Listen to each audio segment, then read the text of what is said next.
Hello，又係我好戲成雙嘅 podcast 啦。今集呢，我就揀咗一個女演員，係扮乜似乜和藹可親嘅 Meryl Streep 梅麗史翠普，大家都應該係幾熟悉佢噶啦。佢最近嘅戲呢，就係《The Devil Wears Prada》第二集，應該呢，就係扮 Folk 嘅前總編輯 Anna Wintour 啦。呢出戲嘅廣告片呢，我都見到 Anna Wintour 都有去參與拍，幾搞笑嘅。如果要我形容梅麗史翠普嘅外形呢，就係一個賢淑嘅 Auntie 啦，把聲線係好溫婉嘅。平易近人感覺，佢參與過嘅電影呢，都扮過好多唔同種類嘅角色啦，有笑有喊有嚴肅有惡，可能唯一呢，佢係未做過一啲恐怖片。佢同上一集我講嘅 Ray Fiennes 賴夫費恩斯其實做戲嘅種類都好廣嘅。講少少關於佢本人嘅嘢啦。佢係1949年喺美國出世啦。佢嘅50年演藝生涯呢，真係將佢神級嘅演技呢係發揮得淋漓盡致嘅。無論係沉重嘅悲劇定係輕鬆嘅音樂劇，佢都係駕輕就熟。喺影壇呢，係不朽嘅傳奇嚟嘅。佢喺耶魯大學嘅戲劇學院畢業之後呢，起初就喺舞台劇嗰度發展得好好啦，之後好快就去咗大銀幕嗰度做戲啦。喺1979年呢，佢憑住 Kramer Against Kramer 黑藍馬對黑藍馬呢一出戲呢，佢第一次奪得奧斯卡嘅金像獎啦。之後就再憑 Sophie's Choice 蘇菲的抉擇啦嘅精湛演出，奠定咗佢喺影壇超然嘅地位。佢拍過超過100部嘅電影啦，創下咗好多項破紀錄嘅榮譽嘅。呢個真係好犀利啦！包括21次被提名奧斯卡，贏咗1個最佳女配角同埋2個最佳女主角嘅獎嘅。2004年呢，美國電影學會 American Film Institute 就頒咗一個終身成就獎俾佢啦。佢人到中年呢，亦都係繼續迎嚟事業嘅另外一個高峰喎。拍咗頭先講嘅《The Devil Wears Prada》第1同埋第2集啦。另外呢，就係拍咗《Mamma Mia》媽媽咪呀呢一出嘅音樂劇啦。咁兩出都係叫好同埋叫座嘅，票房亦都係大熱。佢亦都拍咗《The Iron Lady》鐵娘子戴卓爾夫人呢一出戲啦，都係獲得影評人嘅高度讚賞嘅。我今日揀嘅佢2部電影就比較冷門少少啦。第一出呢，真係差唔多30年前啦，其實係我第一出睇 Meryl Streep 做嘅戲嘅，叫做《A Cry in the Dark》黑暗中的呼號。第二出呢，就係 Florence Foster Jenkins 走音天后。呢兩出戲一個好大嘅共通點呢，就係 Meryl Streep 佢扮一啲真實嘅人物嘅。首先係《A Cry in the Dark》黑暗中的呼號，喺澳洲上映嘅時候，呢一出戲呢係叫做《Evil Angels》嘅。片種係劇情片傳記啦，年份係1988年，導演係 Fred Schepisi 費特舒披斯，編劇係導演本人同埋 Robert Caswell 羅拔卡斯威爾，劇本係改編自 John Bryson 約翰布賴森嘅1985年同名小說。主演嘅有 Meryl Streep 梅麗史翠普啦，同埋 Sam Neill 森尼爾。Sam Neill 啱啱喺幾日前7月13號過咗身，享年係78歲。片長係119分鐘，故事嘅時代呢，就係1980年代，故事地點就係澳洲嘅 Northern Territory 北領地，跨越嘅時間係大約6年嘅。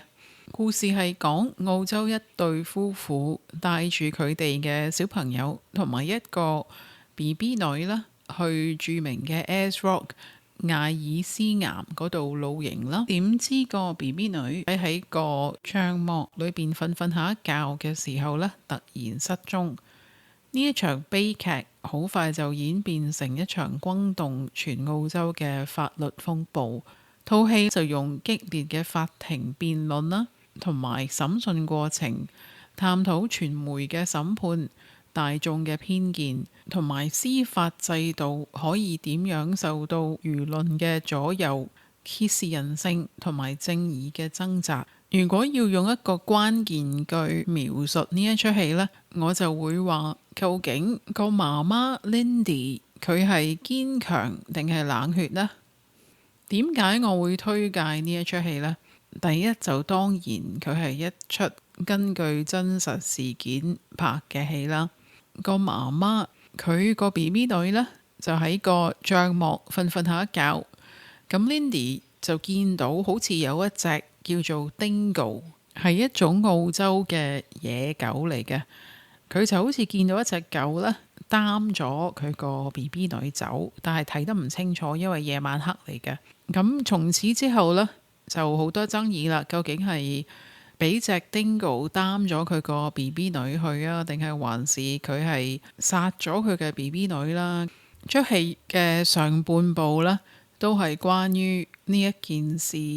咁好多人嘅唔同嘅猜測啦，呢兩夫婦係受到好多輿論嘅壓力。出戲呢，感覺上就係頭半部好似一出罪案片嚟嘅，你都會估下究竟佢係咪真係有咁樣做啦。當然如果你係唔知道呢一件事真實嗰個發展係點樣樣啦，咁呢一出戲就可以當係罪案片咁樣睇，法庭戲咁樣睇嘅。第二點，我點解會推介呢一出戲呢？就係佢係用一個好真實嘅手法去拍嘅，唔會話特別賣弄一啲劇情啦，唔會賣弄一啲感情啊，或者用一啲好煽情嘅音樂，係冇嘅。演出都係好真實嘅，就好似你真係同Meryl Streep 即係阿 Lindy 佢嘅屋企一齊咁樣睇緊佢哋做啲乜嘢啦。第三點就係個法庭戲，大概係呢一部戲嘅一半開始啦。首先就係有一個死因研訊啦，跟住呢就真係法庭戲啦。Lindy 就被控謀殺啦，佢先生 Michael 呢就被控係一個從犯嚟嘅。法庭戲裏邊呢，就有好多專家嘅證據啦，講下點解佢哋覺得 Lindy 係個兇手嘅。咁會講譬如係血點樣去濺落去架車嗰度啊，又或者係究竟有冇一啲 Dingo 嘅牙齒印等等嘅嘢嘅。呢啲專家嘅證據其實係幾複雜嘅。你會睇到雙方無論係控方同埋辯方都係有佢哋自己嘅專家證人啦。另外嗰個盤問嘅過程都係幾多戲嘅，係真係問一啲翻來覆去嘅問題，差唔多好似 IQ 題咁樣啦。如果你真係聽得唔清楚，或者係之前嗰晚瞓得唔係幾好咧，都會好容易答錯嘅。阿 Michael 啦，即係 Lindy 個先生啦，唔係答得好好啦，佢真係搞到好亂啦。咁呢個當然係明白啦，因為咁大壓力之下，當住咁多人前面，你要去好精準咁樣答一啲問題，係真係好驚嚇嘅可以。但係 Lindy 呢，佢喺盤問嘅情況之下呢，係好穩打穩紮嘅。第四點呢，幾讚嘅啦，就係出戲佢除咗頭先講嗰個即係發生罪案嗰個成個過程啦，同埋係法庭戲之外呢，成出戲都有好多片段係公眾嘅一啲評語啦。佢真係可以好似你喺譬如餐廳裏邊啊，或者報館裏邊啊，又或者喺街度或者一班人食緊飯咁樣，好寫實咁樣去將其他人嘅諗法啦，喺成出戲都會有呢啲咁嘅片段播俾你睇嘅感覺，就係好似你作為觀眾啦，除咗睇下究竟呢一家人佢經歷咗呢件事嗰個嘅發展係點樣樣影響佢哋之外呢，你都會即刻係好似抽離咗，作為一個旁觀者，聽下其他人嘅諗法，比較特別嘅一個拍嘅方法。最後一點當然係演技啦。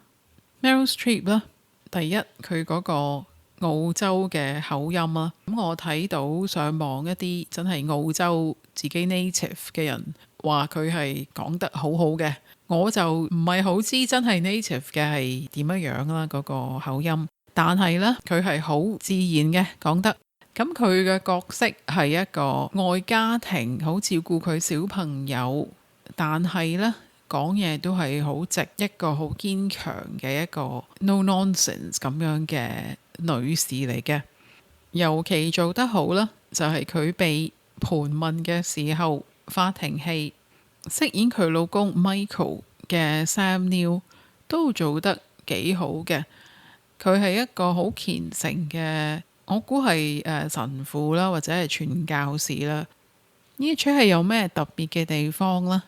唔好笑我講呢樣嘢。不過我係覺得Meryl Streep 佢個髮型啦，係有4個唔同髮型咯。最初係好整齊啦，齊輯輯啦，但係去到最尾咧，佢就個髮型開始有啲亂啦。我就覺得係咪反映佢嘅人生啦？係咪導演即係刻意咁樣做？咁但係可能係真係跟翻 Lindy 本身嗰個髮型嘅。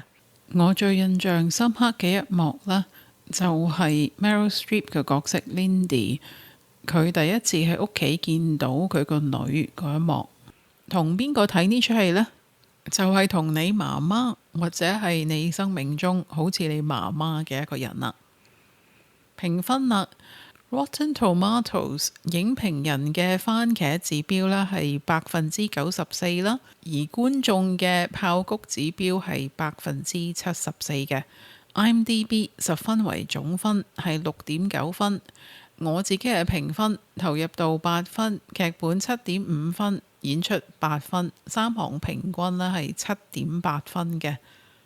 獎項方面呢一出戲喺1989年嘅康城影展呢 Meryl Streep 係攞咗最佳女主角嘅。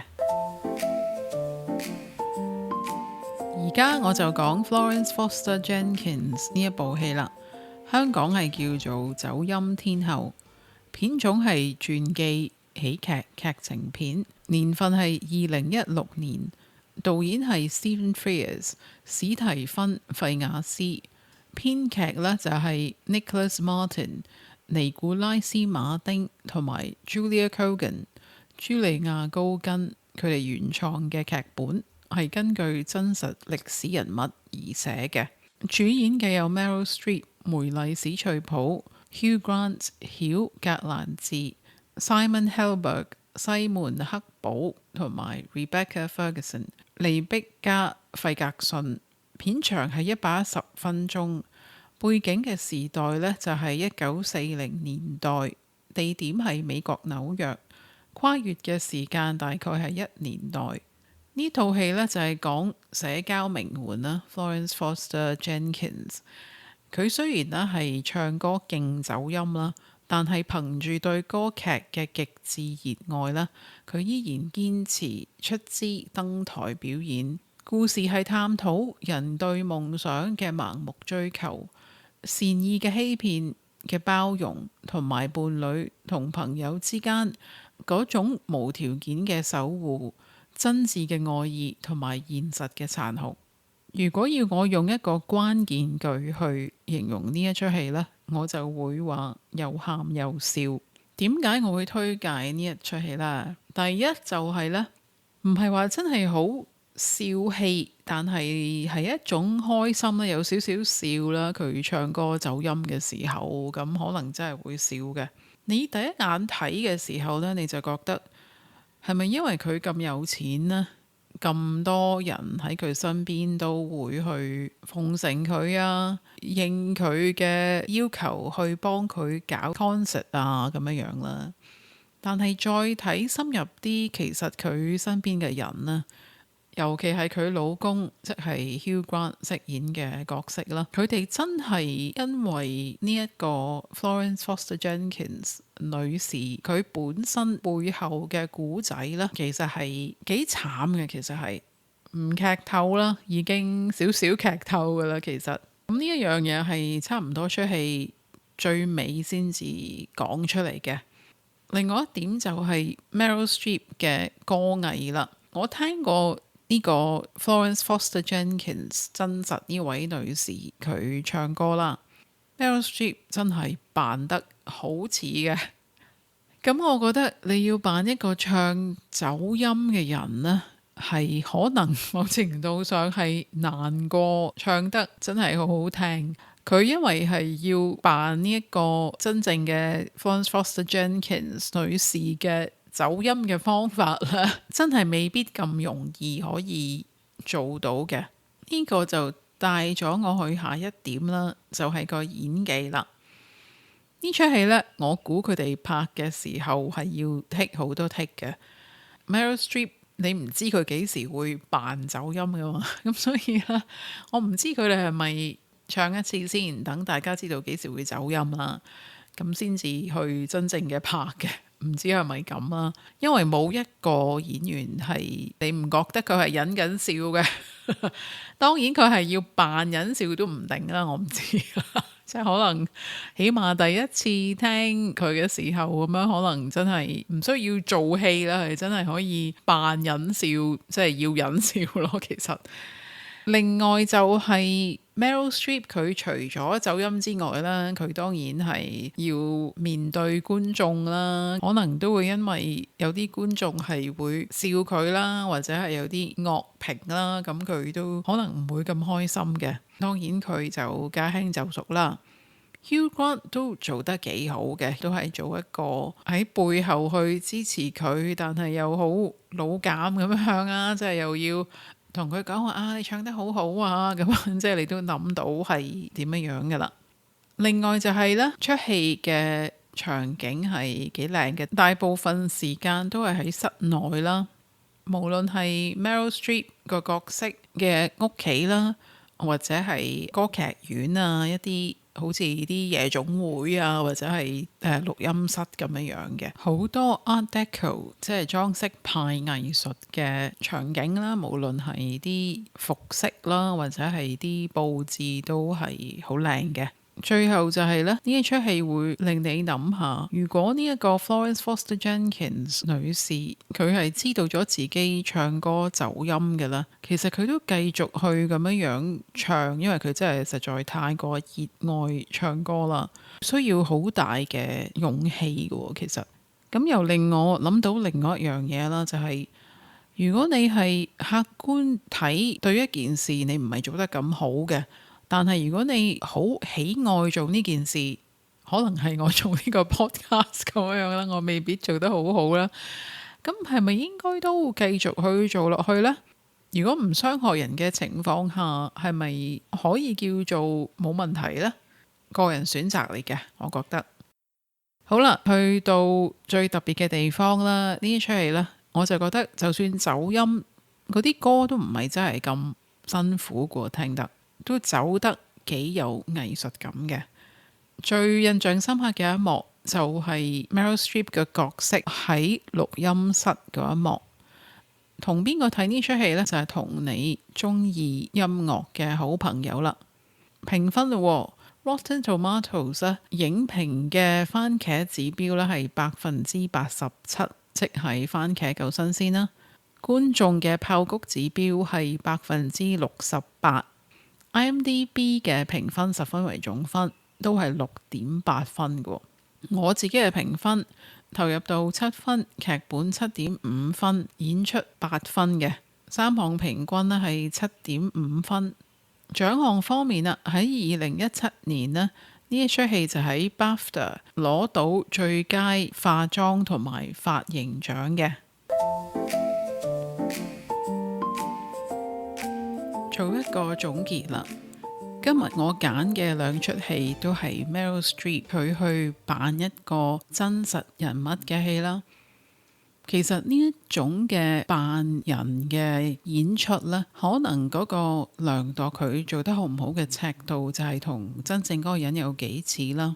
我就喺網上揾到 Lindy Chamberlain 嘅一啲訪問啦，真係幾似嘅。Meryl Streep 無論係個聲線啦、嗰個口音啦、衣着等等都係似嘅。Florence Foster Jenkins 我都聽過真正嗰位女士唱歌啦。Meryl Streep 嗰個唱腔都係似呢位真實嘅人嘅。佢個演技亦都係好自然啦，係好可信嘅。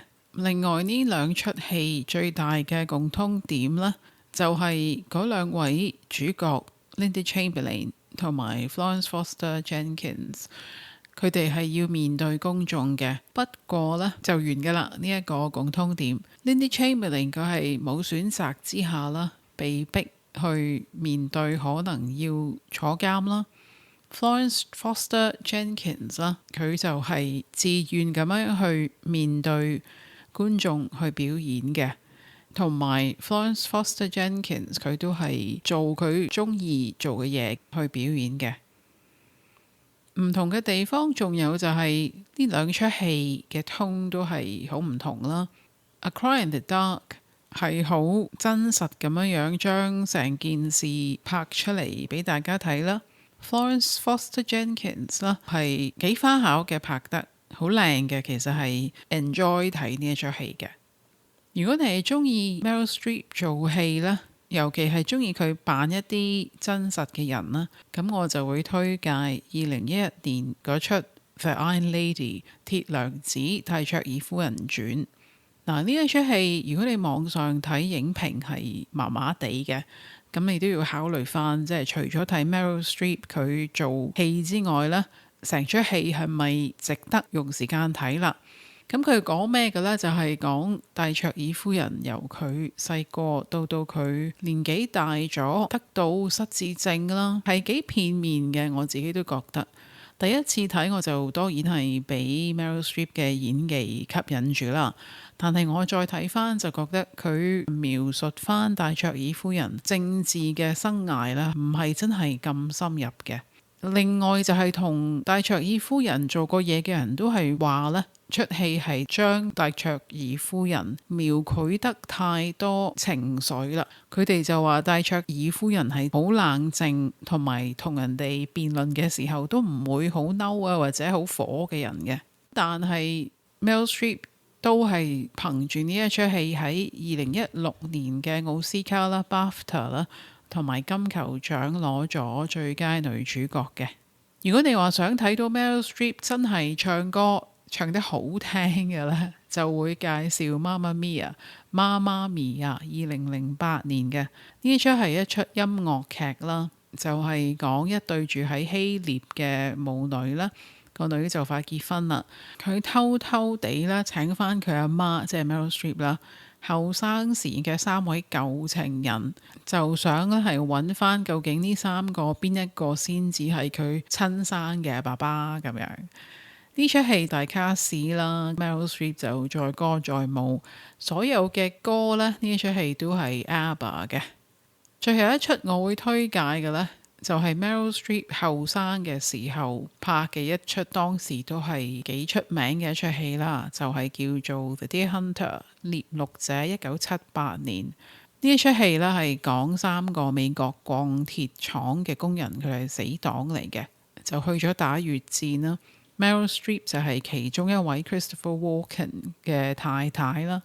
咁故事就係講佢哋打仗嘅經歷啦，點樣係俾戰爭摧殘啦。Meryl Streep 亦都係因為打仗而係受到好多嘅折磨啦。佢係好青春純真啦，亦都係好惹人憐憫嘅。如果你係中意 Meryl Streep 咧，我絕對推介你睇翻佢呢一出，真係好青葱嘅一出戲嚟嘅。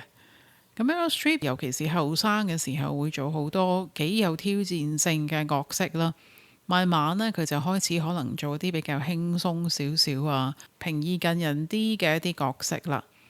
嚟緊呢，佢又會再扮真實嘅人物咯，就係好出名60年代民歌嘅 singer-songwriter Joni Mitchell 嘅傳記啦。呢個我都會係幾想睇嘅。